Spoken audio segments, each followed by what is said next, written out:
slides de uma aula rapidinha, tá? Tem muitos slides repetidos. Eu fico colocando mesmo. Gostei da moletom.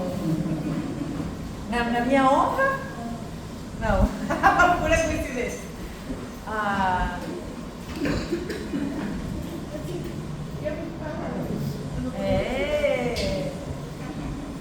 Aí, nós vamos falar sobre como são os anticoagulantes, tá? No final, um pouquinho, se a gente tiver alguma dúvida.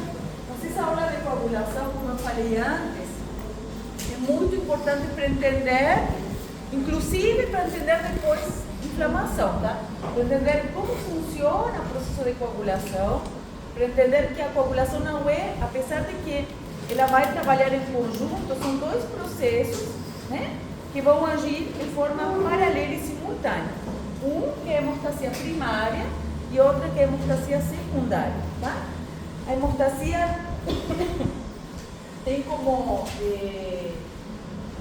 função, né, prevenir a extravasação sanguínea, ou seja, manter sempre o sangue fluindo.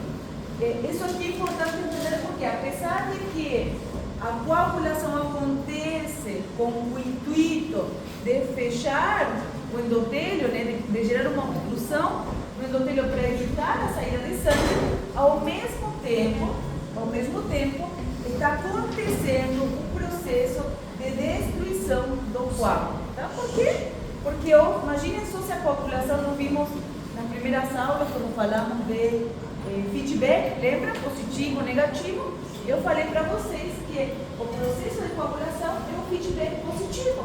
A gente vai ver isso hoje. Ou seja, o processo de coagulação gera mais ativo que vão promover a coagulação, que vai gerar mais ativo e uma bola de neve que cresce. E se não fosse por esse sistema em paralelo, que vai destruindo e vai degradando o coágulo, qualquer ferimento, qualquer machucado, coagularia o sangue inteiro de uma vez só, tá?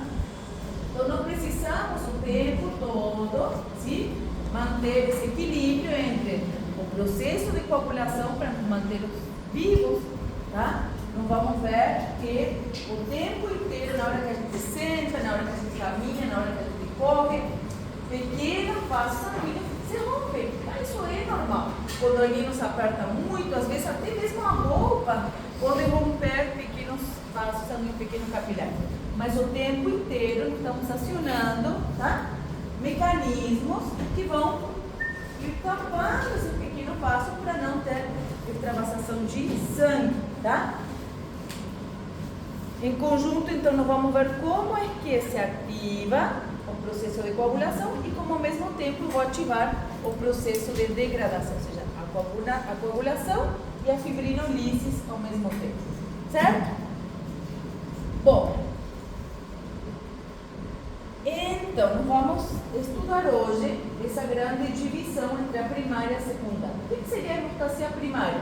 Que vamos ver agora. A hemostasia primária seria aquilo que acontece de forma imediata, muitas vezes não sendo necessário o processo de coagulação da hemostasia secundária, tá? Então, o que seria a hemostasia primária?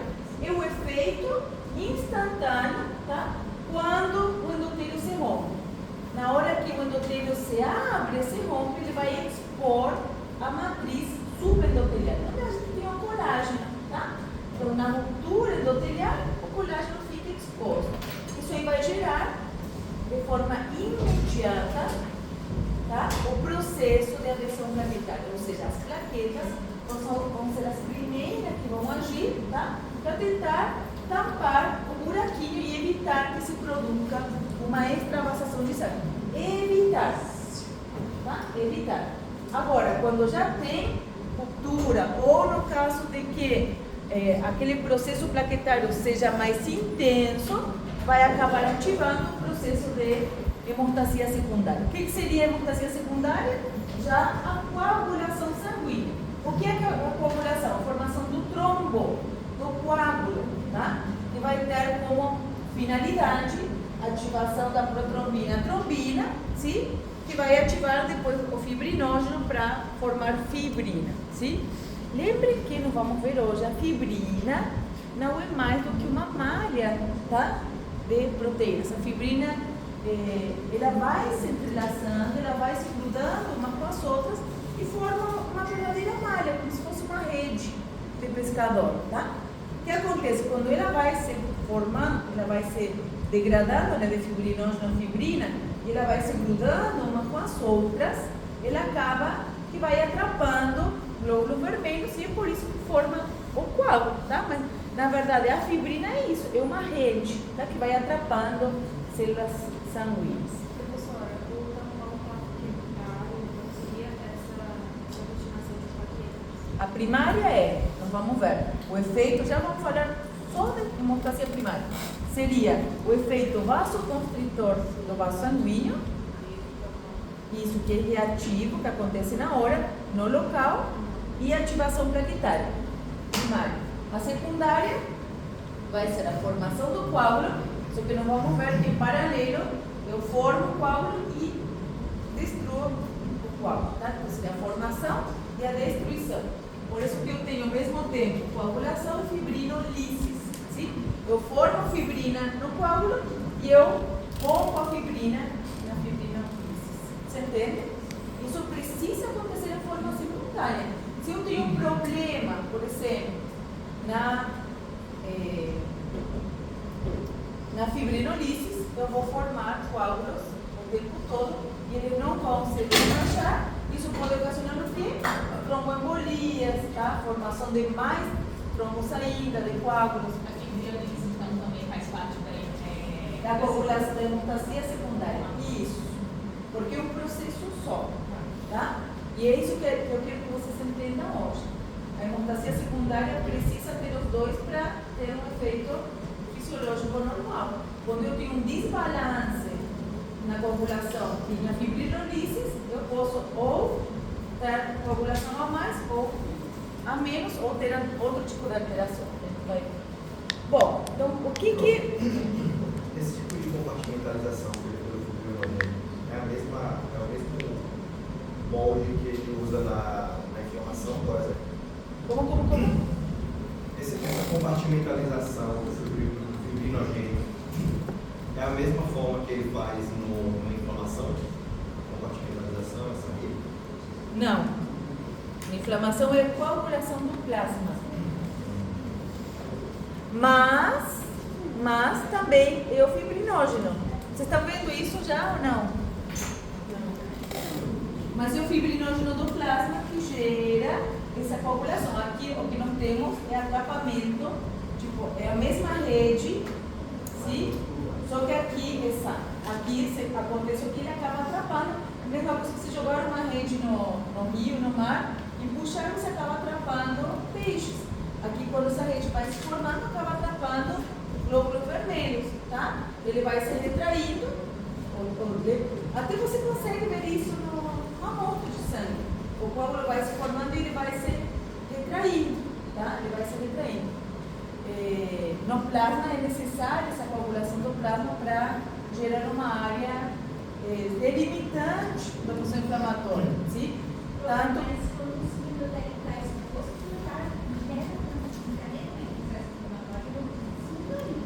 como?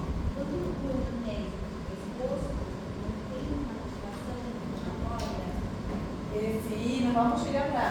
Só que a gente hoje não vai falar de inflamação, tá? Vocês ainda têm que ver inflamação em imuno. Vocês já começaram a falar sobre células inflamatórias ou não? Foi isso a aula, né? Mas não vamos ver que está tudo interligado. Se o processo de coagulação com o processo inflamatório, tá? E vamos ver que apesar de que temos hemostasia primária e hemostasia secundária, elas também estão interligadas. A hemostasia primária vai promover a hemostasia secundária e a hemostasia secundária vai promover a adesão plaquetária. Elas vão, porque lembre, é um feedback positivo, tá?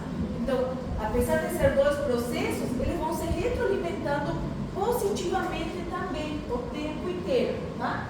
Igual que acontece no processo inflamatório. No processo inflamatório nós vamos ter sistema de linfocitos T, sistema de linfocito B, alguns granulocitos, mas no processo inflamatório existe uma retroalimentação simultânea, ou não, de todo o sistema. O mesmo neutrófilo libera fatores de ativação linfocítica, o mesmo linfocito libera interleuquina que vão estimular depois. Então, assim, elas vão se retroalimentando positivamente. Vamos lá, estimulam ainda a medula óssea de continuar produzindo, né? Lembra que esse estímulo da medula óssea na inflamação, né? Todos os fatores estimulantes de colônia, FSC, fatores estimulantes de colônia de eritrocitos, de granulocitos, linfocitos, não é para o processo inflamatório. Por quê? Porque isso aí demora uns dias. Isso aí para repor estoque pelo alto consumo no processo atual. Estão entendendo? Então, todos os fatores estimulantes de colônias é para fazer, para a gente entender, né? Para fazer uma reposição celular. Porque no processo inflamatório o consumo é muito elevado. Quanto mais célula consumo, mais fatores estimulantes de colônia vão liberar e maior vai ser a produção. É proporcional. Tá? Porque sempre que eu vou estimular minha medula, de fazer qualquer coisa, são dias até ter um produto. Tá?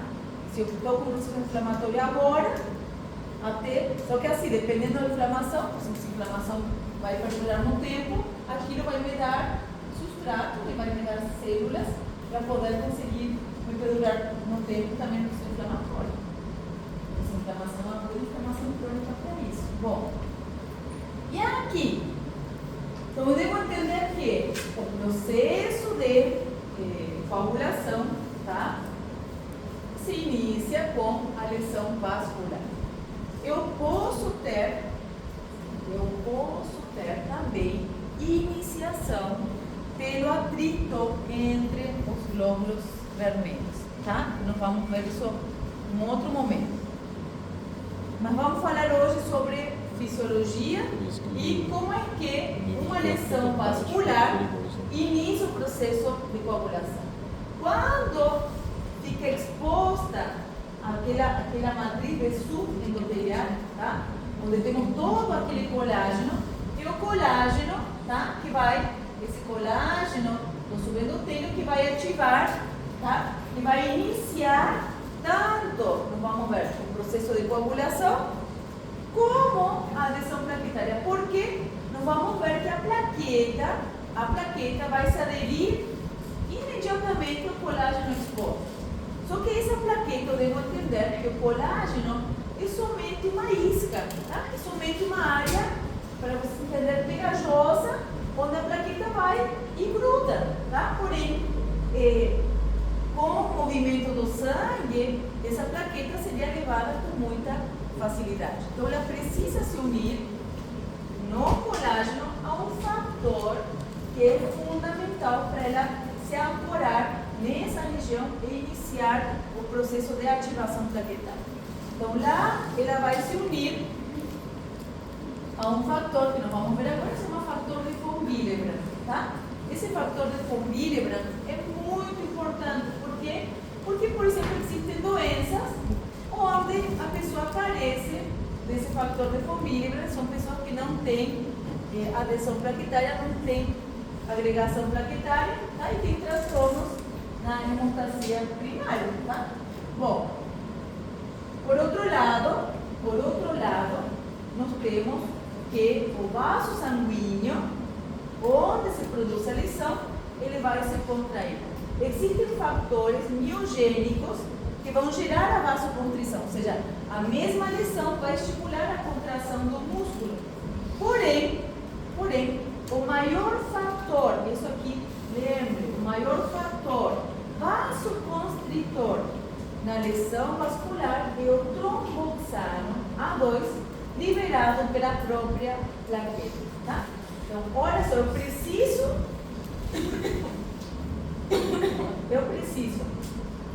da plaqueta se aderir ao fator de von Willebrand para ela se ativar.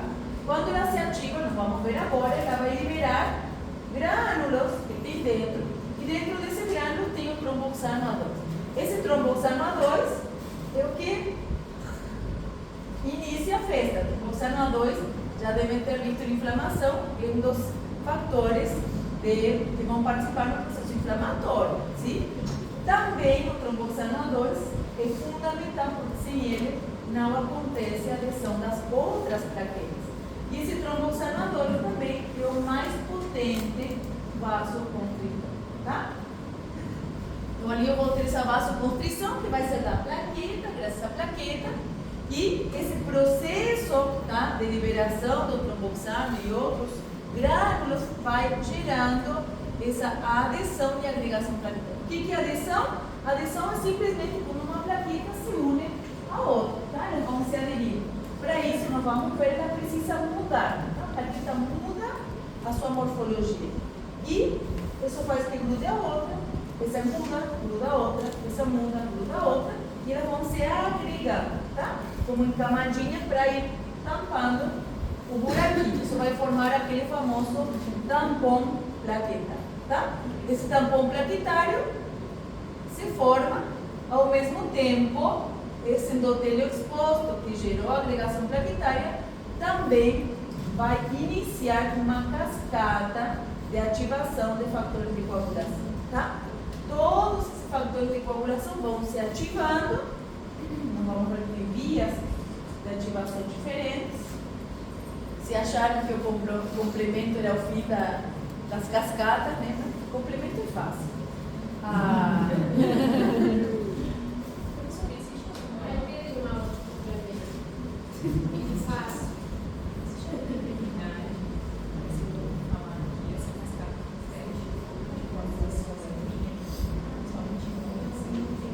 Isso, é hemofília. A hemofília. A hemofília, geral, até eu tenho um slide no finalzinho ali, porque eu sempre faço essa pergunta e eu já coloquei no final. Hemofília é o déficit congênito, porque é genético, de um fator de coagulação que é o fator 8, tá? Tem outros tipos de hemofília, mas o mais frequente é 8. E aparece só no homem por quê? Porque ele é ligado a eles. É uma doença ligada ao eles. Então, a mulher pode ser hemofílica? Pode, mas Gente, é muito raro. Tipo, ela tem que receber os 2 genes. É muito raro. Fator 8. Mas a gente já vai chegar lá. Tá bom? Então, olha só, ao mesmo tempo, então, eu vou ativar uma cascata. Depois a gente fala em complemento, se vocês quiserem. Uma cascata de coagulação, ou seja, são fatores de coagulação que vão se ativando. Mas qual é o foco da cascata? Formar trombina, tá? Esse é o foco, formar trombina. Por quê? Porque sem a trombina eu não consigo ativar o fibrinógeno, a fibrina, tá? Ativar não, né? Lembra que o fibrinógeno ele é cortadinho e os pedacinhos formam a fibrina. Sem a trombina nada acontece, tanto que o maior anticoagulante, que é a heparina, faz o quê? Inibe a formação de trombina. Pronto, não tem trombina, acabou, não tem mais nada. Sim? Então a trombina é o principal e da trombina depois a ativação do fibrinógeno na fibrina. Isso faz o quê? Formação do coágulo. Só que nós vamos ver que ao mesmo tempo a mesma exposição do endotélio vai ativar fatores fibrinolíticos que vão ir desmanchando, eliminando, na verdade são fatores que vão quebrando a fibrina para ela ir se abrindo e desmanchando o coágulo, tá? Como eu falei, o tempo inteiro vocês estão formando pequenos coágulos, podem formar quando vocês se machucam, internos, porém não acontece nada, porque ele se forma, coíbe o sangramento, tá? E depois ele vai se desmanchando em forma lenta, isso dá tempo do endotélio se regenerar e nada acontece, tá? Eu preciso sempre, eu vou coagular para tampar, porém eu preciso depois deixar o sangue fluindo, tá? Manter sempre uma boa circulação. Então, ficou claro, a hemostasia primária é o processo de vasoconstrição vascular e a formação do tampão plaquetário. A secundária é o coágulo, tanto a formação como a fibrinolise. Sim? Então, o tampão plaquetário, o início do tampão plaquetário vai ser o mesmo que do processo de coagulação e do processo de fibrinolise. O que vai ser? A exposição da matriz subendotelial, ou seja, a exposição do colágeno que está por baixo do endotélio. Tá? O que seria a formação do coágulo? Sobre esse tampão plaquetário, né? Sobre esse tampão plaquetário, esses fatores de coagulação que já foram ativados vão ir fazendo com que se forme uma malha de fibrina que vai atrapando, tá, os glóbulos vermelhos. Bom, então, isso aqui já falamos sobre funções vasculares, tá? O vaso sanguíneo vai agir gerando vasoconstrição. O efeito miogênico do vaso sanguíneo não é tão intenso, tá? O principal vasoconstritor vai ser o tromboxanador. Vocês chegaram a falar de inflamação? Ou foram viram só células inflamatórias? Ah, você já viu o processo inflamatório? Só células. Ó, metade da sala está fazendo assim, metade está fazendo assim. Dá controvérsia. Processo de alguns receptores para causar inflamação. Só isso. Ah, não vira um processo inflamatório. O processo em si não. Só os genes que causam inflamação. Como? Os genes, as coisas vão ativar os genes para causar inflamação. Tipo os trolls, as CMR, essa parte. Tá. A parte chata da. Eu achei Nem eu. A parte legal é a clínica depois, você entender, né? O processo inflamatório não precisa da base. Tá? Vocês estão vendo a base. Então, vocês vão ver que no processo inflamatório, tipo, para ter inflamação, é o processo primeiro recrutar células inflamatórias, tá? Esse processo de recrutamento, para recrutar células inflamatórias, mas se você vira um complemento, vocês já viram células inflamatórias. Sim, tá? Tem células. Então, já viram inflamação? O complemento em si Sim. seria isso.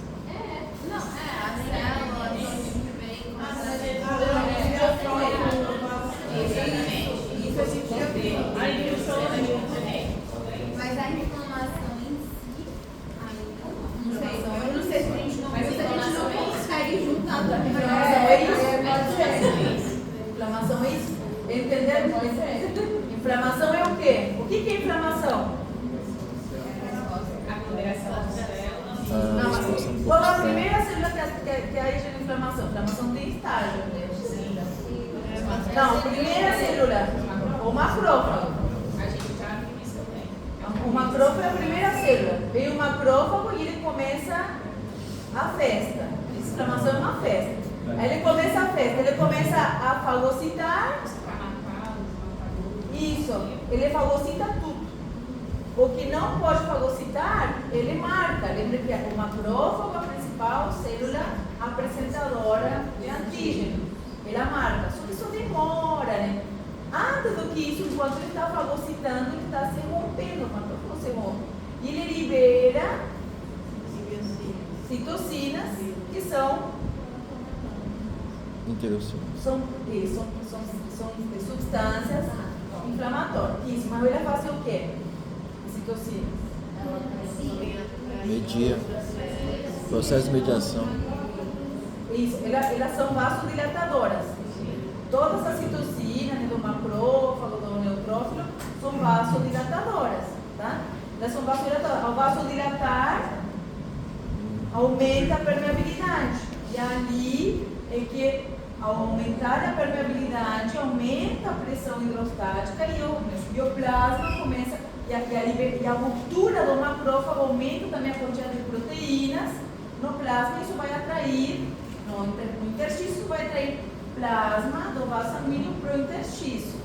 Esse aumento da permeabilidade também favorece que o macrófago, a célula inflamatória, também libera citoquinas, que são quimiotáticos.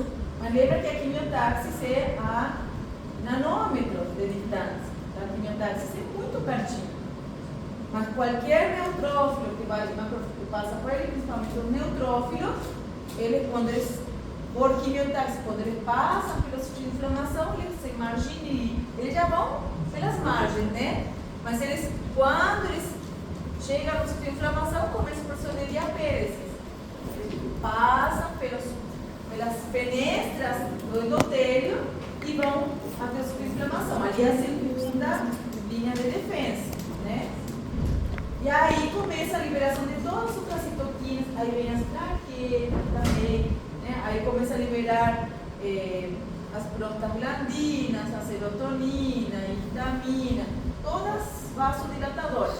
E aí que dá o signo, talvez seja isso, né?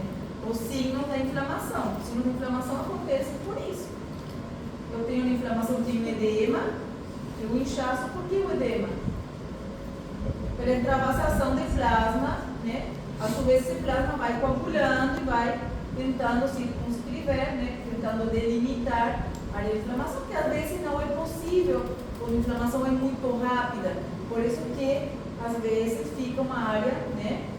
Ainda vai se espalhando. Mas geralmente quando você vê uma picada de mosquito, uma inflamação, ela está bem delimitada. E ela fica endurecida porque pela coagulação do plasma. Então eu tenho edema. O que mais tem uma inflamação? Dor. Por que a dor? Por que a dor? É? Pela? Liberação da bradicina. Bradicinina. A bradicinina é o mais potente estimulante químico do terminal nervoso para dor. Sabe que nós temos terminais nervoso para tato, para vibração, para dor, para temperatura, tá? São receptores sensitivos. Agora, tem várias substâncias que estimulam a dor, tá? Mas uma das mais intensas é a bradicinina. Mas tem interleuquinas também que são dolorosas. Agora, dependendo do grau de destruição tissular, para liberar a bradicinina tem que haver destruição tissular, tá? Agora, tem interleuquinas que são estimulantes de dor, mas não tão intensas. Quando é um machucado mais leve, por exemplo, tá? O que mais tenho? Edema, dor, calor é por quê? Pela vasodilatação. Isso. O que mais? Rubor por quê? Pela vasodilatação também. E? Perda de função. Por que a perda de função?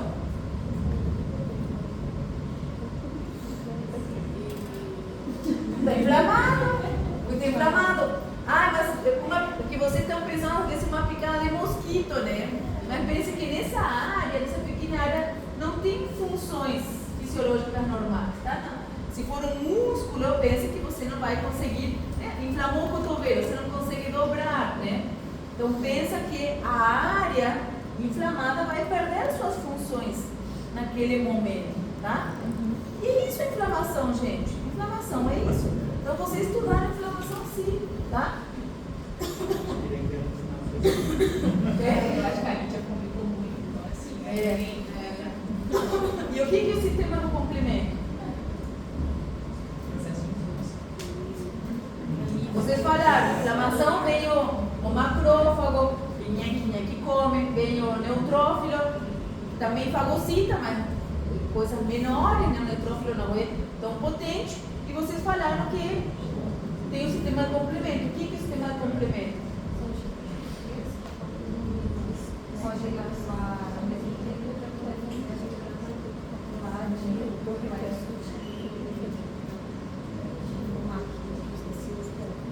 Tá, e como se inicia o sistema de complemento? Não, como se inicia? Isso.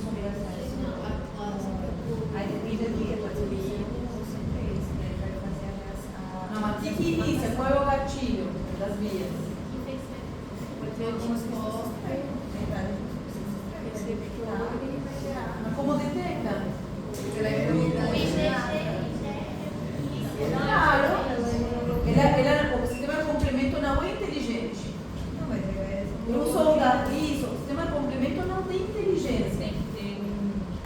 Tem que ter um gatilho. Qual é o gatilho? Ela falou uma substância estranha. Isso, tem que ter uma substância estranha marcada com anticorpo. Se for só substância estranha, ele não age, tá? Ela tem que ter um anticorpo marcando. E quando é que o anticorpo marca? Quando o macrófago não consegue. Estão entendendo como funciona? Então, viu o macrófago? Se você é do tamanho suficiente para eu te fagocitar, eu vou te fagocitar. Se você é muito grande para eu te fagocitar, eu vou ficar aqui. Aí o que acontece? Vem o linfocito, tá? Vou ver uma hora penteando o cabelo, a professora vem e bota a mão ali. Daí vem e se une o anticorpo. Aí ele marcou, tá? O que acontece? Esse anticorpo tem capacidade de eliminar? Também não, o anticorpo é uma marca, né?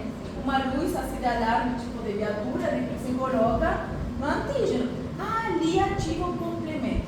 E o que faz o complemento? O complemento são quantas proteínas? De forma pura? Não. Quantas são? 9. São 9, só 9 proteínas. Não, mas o que vão fazer? Essas proteínas vão se ativar. Quando elas se ativam, elas se desacoplam. Elas vão se desacoplando. Se desacopla. Uma se crava na membrana do antígeno e a outra tem uma função. Essa ativa a outra, né? Esse momento que desacopla ativa a outra. Que desacopla, uma vai para o plasma e a outra se crava. Elas vão se cravando uma ao lado da outra. Não, elas vão se cravando. Elas vão se cravando uma na outra. Né? Se crava uma, se desacopla, se crava, a que se solta tem uma função, né? Oxinização, homeostase. Não, essa que se cravam, vão se cravando uma com as outras e vão formar um poro, um canal. Quando a última se crava, faz o furo. Esse furo faz o quê? A substância dentro é cheia de proteína. Cria uma diferença de osmótica e aí toda a água que estiver ao redor vai entrar e ela explode. Isso é para explodir uma célula. Estão entendendo? Então, essas proteínas que vão se desacoplando e vão formar o complexo C. Não, mas como se chama? 5, 6, 7, 8. Isso, o que acontece? Esse complexo são proteínas transmembranas que vão se cravando uma das outras, uma com a outra. Forma, aqui tem só 6, mas são 9. Quando a última, ela finalmente consegue fazer o furo, é só isso. Um sistema de complemento, um sistema de proteínas que vão formar um poro, tá? O sistema de proteínas vão formar um poro, um canal, para explodir uma célula que é tão grande, a célula é tão grande, que ela não conseguia ser fagocitada. É só isso. E você consome, tipo, cada vez que você está tendo esse processo inflamatório, você acaba consumindo, né? Você consome. E existem doenças, tá? Por exemplo, com déficit do sistema de complemento. Tá? O sistema de complemento tu consegue avaliar com exame judicial, você consegue ver quanto tem DC2, quanto tem DC4, tá? Tá bom. Então, o que é importante aqui? Não ficou claro o complemento? Ótimo. Importante é o conceito, né? O conceito claro. Bom, então, eu devo entender que nesse processo inflamatório, quando você vai ver substâncias liberadas por processo inflamatório, vocês vão ver ali a claricinina, as outras citoquinas como a histamina, né? Todas elas vasodilatadoras, mas o tromboxano sempre com efeito vasoconstritor, tá? Ele é liberado pela plaqueta, mas ele é liberado na coagulação primária, mas ele é liberado também no processo inflamatório, sim? O que eu preciso então e qual é a outra função importante do vaso sanguíneo? Estamos falando o que o vaso sanguíneo faz. O vaso contrai, que no caso a liberação do tromboxano, e expõe esse fator, tá? Esse fator, você conversa sempre como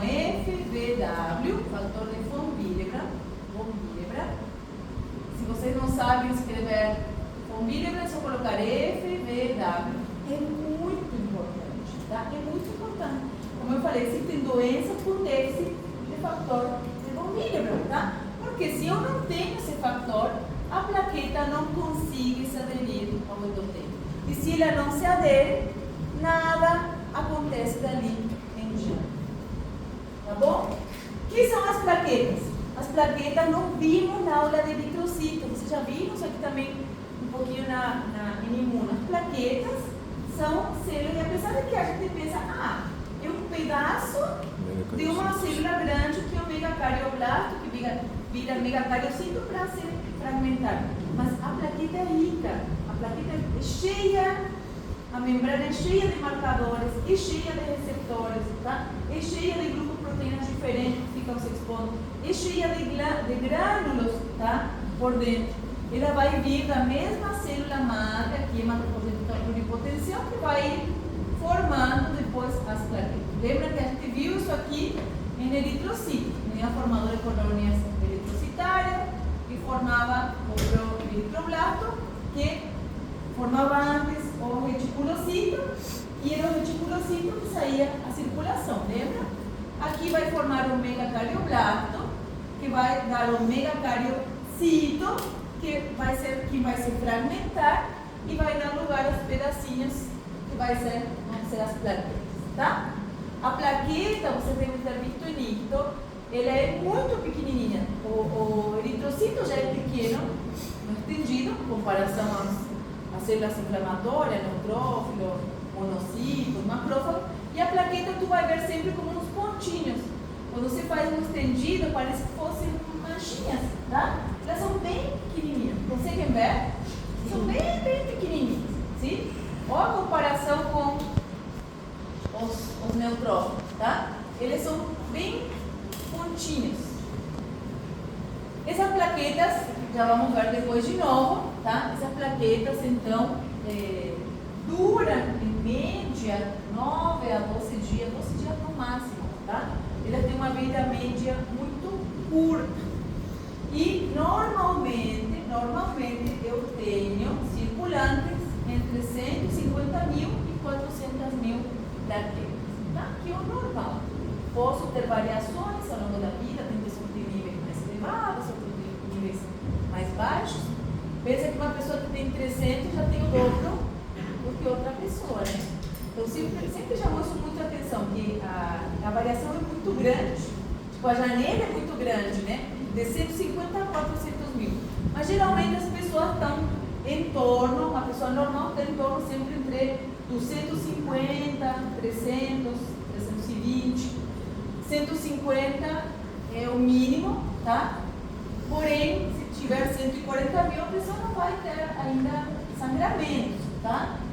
O nível de plaqueta tem que diminuir muito mais do que isso para eu ter sintomas, sintomatologia. Dessas plaquetas, dessa quantidade, 2/3 estão circulando e 1/3 estão no vaso, tá? Lembre que o vaso é o nosso filtro de célula sanguínea. Tudo vai e fica lá no vaso. Quando você vira inflamação, vocês devem ter estudado que o vaso faz parte de um sistema, se chama sistema retículo endoteliário. Viram isso? O que é sistema retículo endoteliário? Como? Ciclo endoteliário. Isso, é um sistema que nós temos as células móveis, inflamatórias, estão circulando, e temos as células que formam parte desse sistema retículo endoteliário, ou seja, que estão no vaso e que também estão nos gânglios linfáticos. Não vamos começar a falar disso, senão a gente fica... Mas o vaso é o principal do sistema retículo endoteliário.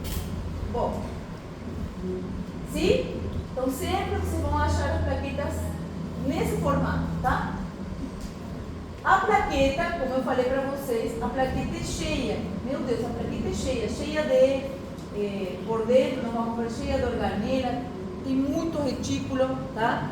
Tem um retículo rico, cheio de cálcio, porque a plaqueta precisa ter muito cálcio, porque ela tem filamentos de actina, tá? Ela vai, quando ela se ativa, ela vai mudar sua conformação, ela vai se retrair e vai ter alterações morfológicas que são necessárias para ela poder se aderir com outras plaquetas. Vamos ver isso em seguida. A sua vez, ela está cheia de grânulos, nós vamos ver, grânulos de ATP, grânulos de cálcio também, porque ela libera cálcio para ativar outras plaquetas e também libera cálcio para quê? Para que no sítio de ação tenha muito cálcio para estimular o processo de coagulação. Então já vamos estudar que sem cálcio também não existe formação de trombina, tá? Preciso de cálcio para formar trombina.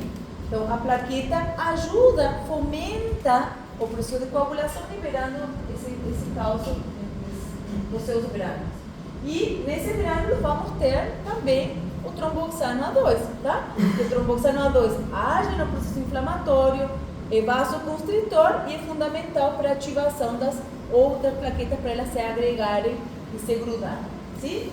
Na região externa, a plaqueta vai ter a membrana, sim? Uma membrana normal, só que essa membrana, como vamos ver, ela é cheia. Ela é cheia de glucoproteínas, tem muitos tipos de glucoproteínas, tipo 1, 1A, 1B, tipo 2, também tem usando 2B, tipo 3, tipo 4, tá? Cada glucoproteína tem uma função diferente, sim?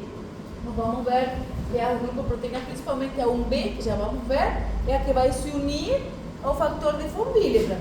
E quando ela se ativa, ela começa a expor outras glucoproteínas para conseguir se grudar com as outras plaquetas. Sim? Normalmente a plaqueta possui essa carga negativa, tá? E ela não expõe as glucoproteínas para se unir com outras plaquetas. Por quê? Porque quando ela está circulando, ela não pode ficar se aderindo, se grudando com as outras células, tá? Essa mudança na sua morfologia, tá? Essa metamorfose plaquetária acontece somente quando ela se ativa, tá? Certo? Então, eu estou entendendo que essa plaqueta é cheia de, como eu falei por dentro, cheia de sistemas canaliculares, tá? Que vão eliminar as substâncias que a gente já vai ver que tem dentro, tá? Tem esse sistema tubular que é o retículo cheio de cálcio. Como eu falei, ela está cheia de actina, porque ela precisa mudar a sua forma, se contrair e mudar a sua forma para poder se aderir, tá? E todos os grânulos, que a gente já vai ver, principalmente os grânulos de cálcio, de ADP, que são fundamentais para o processo de ativação plaquetária e o cálcio para coagulação, tá? Ela tem mitocôndrias, tem lisosomas, porque ela age também no processo inflamatório, a gente já vai ver tudo isso. Certo? Então, a gente, ao contrário do que a gente pensa, né? Que a plaqueta é um pedacinho, né? Deve ter, plaqueta é rica, tá? É cheia, é fundamental. Então, como se inicia o processo? Eu preciso primeiro ter adesão, ou seja, a plaqueta se unir ali. Depois eu preciso ativar essas plaquetas para que essas plaquetas comecem a se unir a outras plaquetas que vão ser ativadas, que vão se unir a outras plaquetas que vão ser ativadas. Dessa forma eu vou formando camadas, tá? Até criar aquele tampão, que se chama tampão plaquetário. Sim? O que eu preciso? Eu preciso então esse fator que a gente vai ver agora, que é o fator de von Willebrand. Sim? Esse fator de von Willebrand é sumamente necessário, porque sem ele, vou passar na frente que está mais fácil. Sem ele, não vai acontecer a adesão, tá? Então lembre que eu tenho 3 palavras no processo de coagulação de formação do tampão: a adesão, a ativação e a agregação, tá? Então, eu primeiro preciso aderir à plaqueta ao endotélio lesionado. Como ela se adere? Através desse fator de von Willebrand. Sim? A adesão, a agregação, a ativação e a agregação. A adesão, Ativação e agregação. isso. Esses são os três acontecimentos necessários. E isso é importante por quê? Porque eu posso ter doenças que alterem a minha adesão, eu posso ter doenças que alterem a minha ativação e eu posso ter doenças que alterem a minha agregação plaquetária. Inclusive tem medicamentos que são somente para agir também em cada fase. Mesma coisa a gente vai ver na coagulação, tá? Nós temos uma medicação que se usa muito na agregação plaquetária, por exemplo. O que ela faz? Ela evita a liberação do tromboxano A2. Já sabem qual que é? Mas usa muito em caso de Ele é antiagregante. Por quê? Porque ele quando... É? Não, o hidrogel ele age na etapa da coagulação. O texane, a warfarina, a farina, eles todos agem na coagulação. Estamos falando de plaqueta. Plaqueta libera tromboxano. Vocês viram isso de inflamação também, acho. Como que eu libero? Tá, vocês não viram como? Vocês falaram, libero bradicinina, histamina, citoquina, tromboxano A2. Como que eu libero isso? Não, oxionítrico vasodilatador, ácido araquidônico. Viram isso? Não? Vou pegar seu livro desse. Então. A medicação é um ácido transmissão? Não. Não, mas ele estimula a coagulação. Aspirina. Não é esse. Não, você falou ácido. Tem muito ácido. Ácido acetil salicílico. Não falou? Mas tu está muito longe. O AS. O AS faz o quê? O AS inibe a enzima ciclooxigenasa que vai estimular a liberação do grânulo com tromboxano A2. Então, se eu não tenho liberação de tromboxano A2, então, o AS age como? Se eu não tenho liberação de tromboxano A2, ele tem um efeito anti-inflamatório. Tá? Porque o tromboxano A2 se libera no processo inflamatório que se inicia com a ativação ali do ácido araquidônico. E daí começa a ativar um monte de enzimas, tá? A ciclooxigenasa é que vai liberar o tromboxano A2. O que acontece? Se eu inibo essa via enzimática, eu não libero o tromboxano A2 e ele tem um efeito anti-inflamatório. A aspirina é anti-inflamatória, que usa nas crianças para febre, para dor, tá? Mas ele tem um potente efeito antiagregante, porque se eu inibo o tromboxano A2, eu não tenho agregação plaquetária, tá? Estão entendendo? Olha a cara dele, eu sorriso, tipo, ai que legal que eu sei como que funciona. Claro!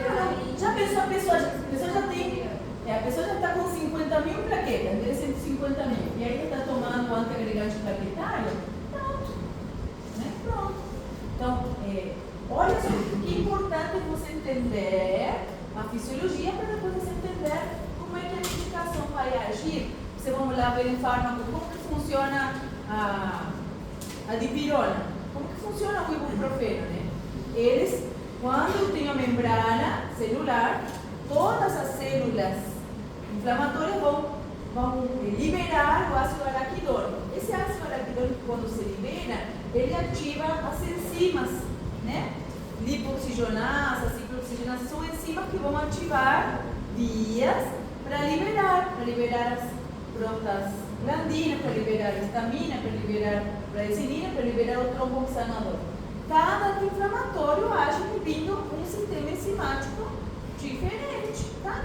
Então, por exemplo, a via que inibe o paracetamol, o ibuprofeno, o diclofenac, são todas vias muito similares, tá? Já temos inibidor da COX-2, que são o celecoxib, bromocoxib, que ele inibe uma via que não altera a secreção gástrica, tá? Que ele protege. Então, eles são medicamentos que já são protetores protetores rápidos. Não vou me adentrar nisso, senão demora uma hora, né? Mas, depois tem esses são, como se chama esses anti-inflamatórios? Anti-inflamatórios não esteroideiros. Por quê? Porque eles não derivam dos corticoides, tá? Então, eles vão agir lá embaixo, eles vão agir em cada via enzimática específica para evitar e inibir a liberação de uma citoquina, de uma substância inflamatória em especial, em específico. Mas, nós temos os corticoides depois. Por que o corticoide é o mais potente anti-inflamatório? Porque ele não vai inibir a via, ele simplesmente vai lá em cima e inibir a ativação do ácido araquidônico. Pronto, acabou. Vai lá na raiz. Não fica aí, não vou inibir só a ciclooxigenase, não vou inibir só a lipoxigenase. Sim? Ele simplesmente estabiliza a membrana, lisossomático, estabiliza a membrana e evita a ativação do ácido araquidônico. Aí nada acontece. Nada mais acontece. Por isso que ele é o mais potente. Porém, ele tem outros prejuízos quando ele é usado. Então tem que ser sempre, desculpa, a inflamação vou botar o corticoide. Não. Porque ele pode causar, quando não é bem utilizado, outras complicações. Bom, tá claro isso aqui? Então, olha só.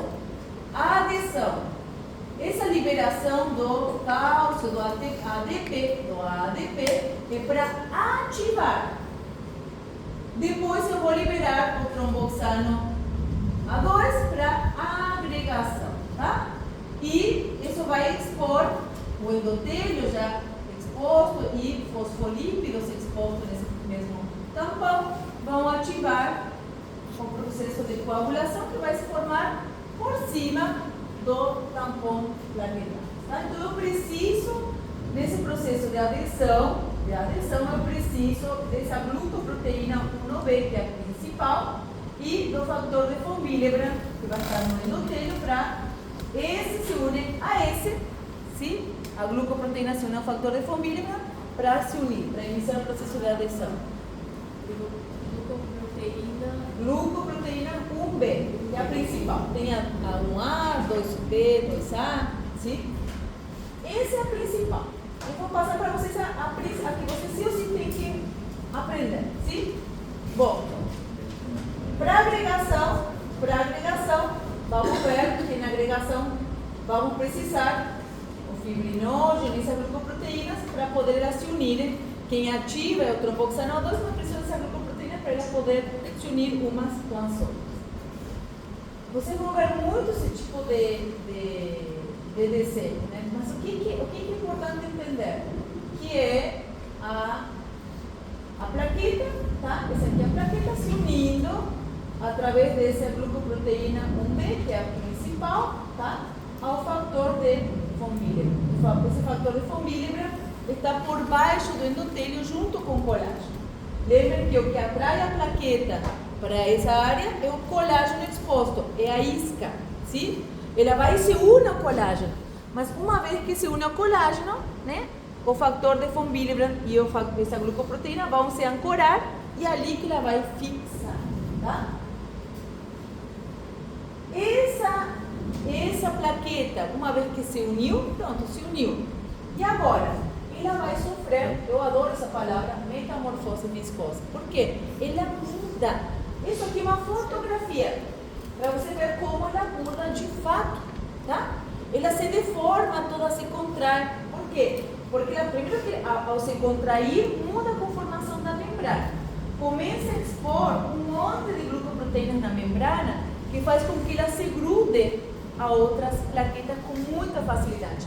Por isso que ela vira pegajosa, tá? Não é que ela vira um slime que vai grudar mesmo, tá? Senão que ela começa a expor na sua membrana glucoproteínas que vão se unir a outras plaquetas que estejam circulando pelo local, tá? Lá dentro, nesse processo de ativação, então, enquanto se une essa glucoproteína ao fator de von Willebrand, vai acontecer essa mudança, essa ativação. Quando ela se ativa, tá? Vamos ter ativação de enzima que vão liberar todos os grânulos que a plaqueta tem por dentro. Esses grânulos, lembrem que era grânulos de ADP, de cálcio, tá? Começa a liberar também grânulos começa a liberar o tromboxano A2, sim? Esse tromboxano A2, ele que vai ser fundamental para a agregação. Então, esses grânulos, principalmente o cálcio, o ADP, vão estimular a ativação das outras plaquetas, tá? E o tromboxano A2, lembra que também libera o prostaglandina, mas esse aqui é o principal, ele que vai ter essa função no tampão de agregante, certo? Quero que você lembre que essas substâncias também são substâncias inflamatórias, para você começar a casar uma coisa com a outra, certo? Então ali, olha só, ali ela já mudou, tá? Ali ela já se ativou. Essa ativação vai expor, sim, essas outras glucoproteínas diferentes.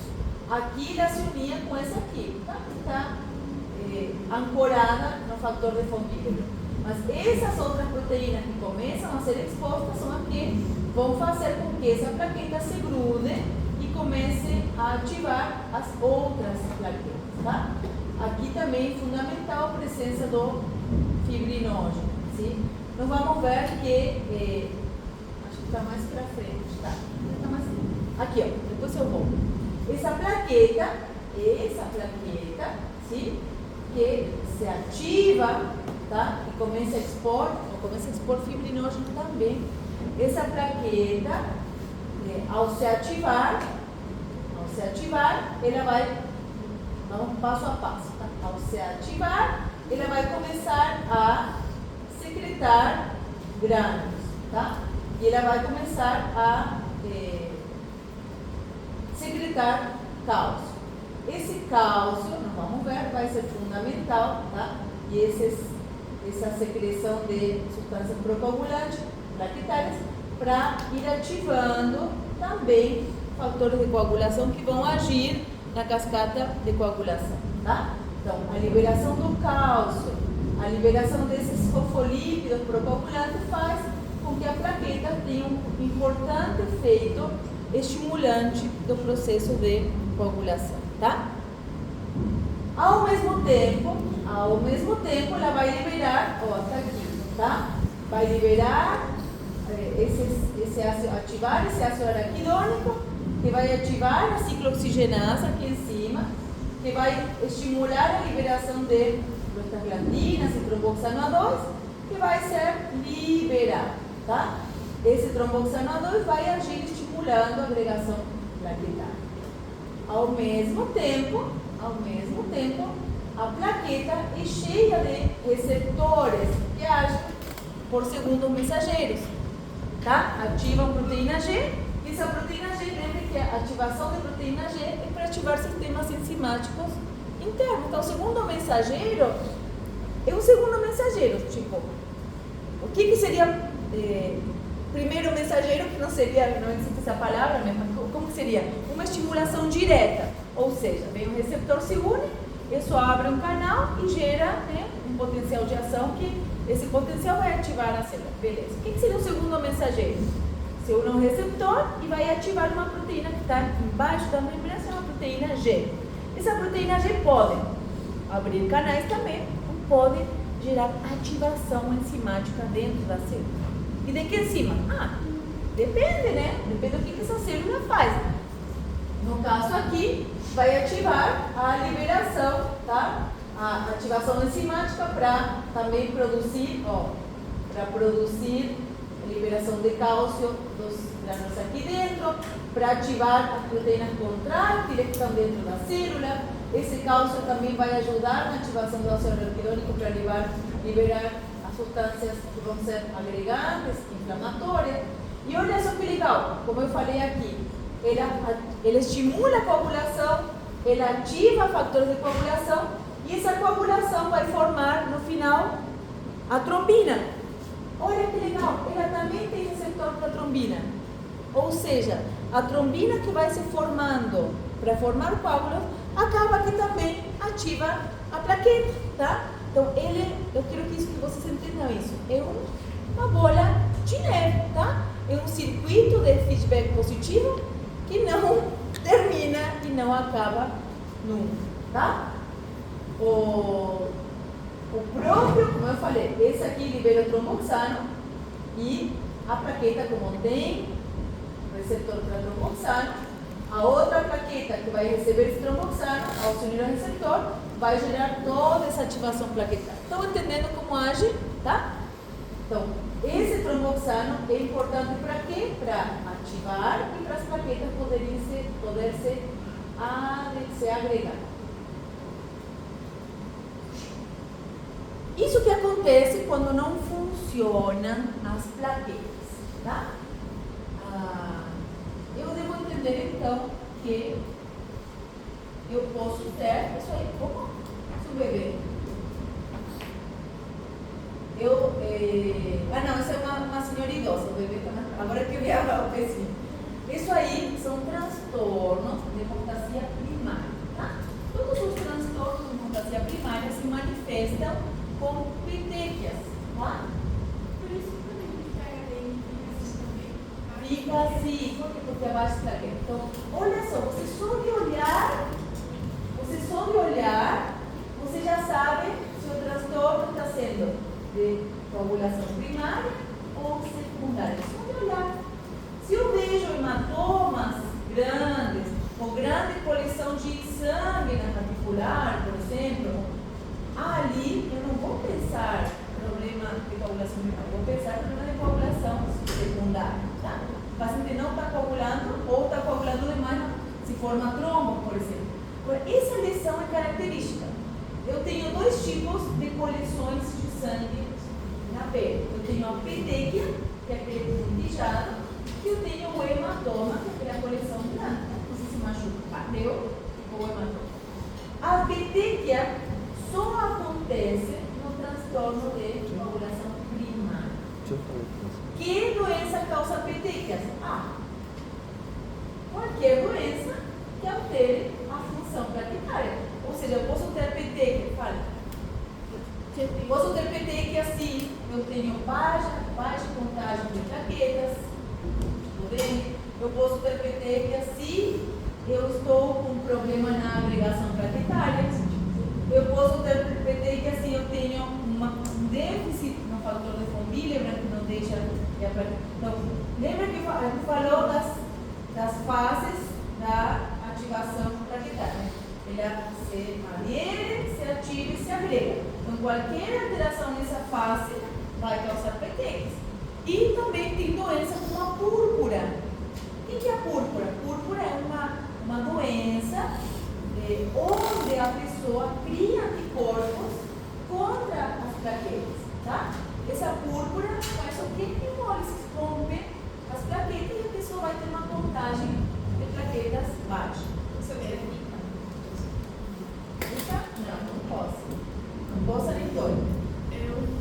Quando uma pessoa faz exercício físico moderado ou intenso, também às vezes tem petequia que não é patológico, né? Ou não? Não deveria formar petequia. Por que vai formar petequia? Não sei, porque pra mim aparece na minha pele. Quando eu faço um exercício intenso, aparece esse motivo no braço do Vermelho no braço. Não vai fazer uma extra. Porque não pode aparecer, né? Já agora tipo, tá? Agora, pra fazer, mas tá? Como que eu diferencio a petequia de uma reação de pele, tá? Uma reação um processo inflamatório, já tem uma reação reativa, né? Um processo reativo. A petequia, ninguém está com uma picada de mosquito? Tô com um espinho aqui. Eu estou aqui. Tá. Mas a petequia, qualquer processo inflamatório, alérgico ou reativo, passa a mão e ela some. E depois volta. Passa a mão, aperta, ela some e volta. A petequia não. A petequia é uma pica. Tu faz assim e ela não desaparece. Porque às vezes é difícil de diferenciar. Aqui é forte, mas às vezes se a petequia for bem fininha, então você só fazer assim, só passar a mão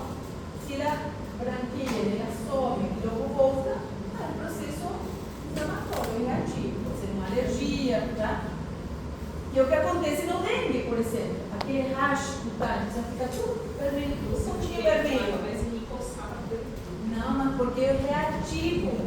Um processo, uma reação alérgica à infecção, entendeu? Que é o rash cutâneo, um processo reativo de infecção viral. Que é aquelas conchas pequenininhas e a coceira. A PT que é outra coisa, tá entendendo? Tá? Então, como que eu sei, como que você sabe se é PT que não é uma reação?